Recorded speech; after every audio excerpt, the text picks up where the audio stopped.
200 छात्रों पर अंग्रेजों ने ठोका था 5-5 रुपए का जुर्माना। गीत से राष्ट्रीय गीत बनने की वंदे मातरम की अनोखी कहानी।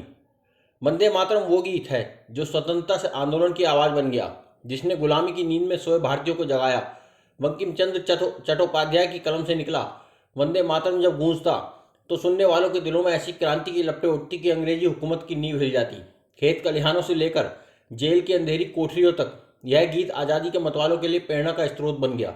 इसके हर स्वर में मातृभूमि की सुगंध और हर पंक्ति में आज़ादी का जज्बा था।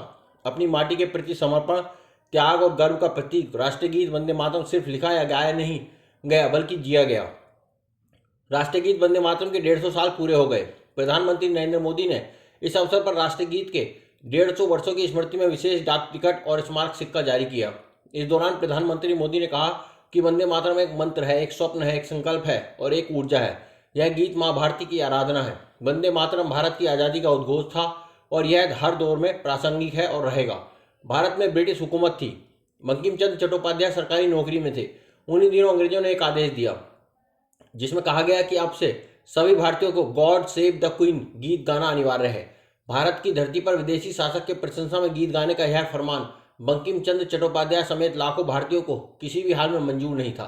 यह आदेश उनके जख्मों पर कुरेद कर नमक डालता सा लगा। अंग्रेजी फरमान के विरोध और इसके जबरन थोपने से आहत होकर बंकिम चंद्र चट्टोपाध्याय ने वंदे मातरम लिखा था।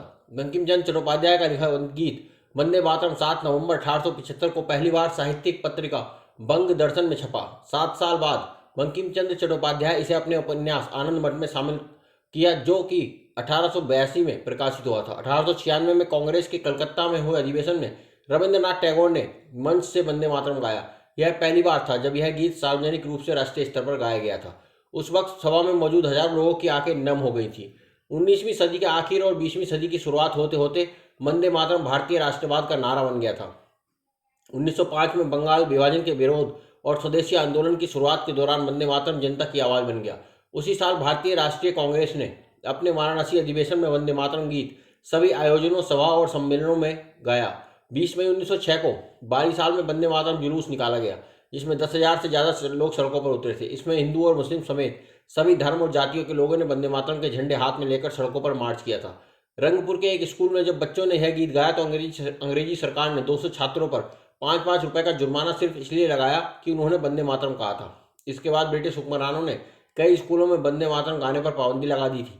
इतना ही नहीं, शैक्षणिक संस्थानों को मान्यता रद्द करने की धमकी तक दे दी गई। उस समय छात्रों ने कक्षाएं छोड़ दी, जुलूस निकाले, पर यह गीत गाना नहीं छोड़ा।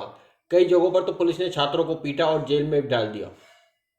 आज़ादी के बाद संविधान सभा में जनगण मन और वंदे मातरम दोनों को राष्ट्रीय प्रतीकों के रूप में अपनाने पर पूर्ण सहमति बनी।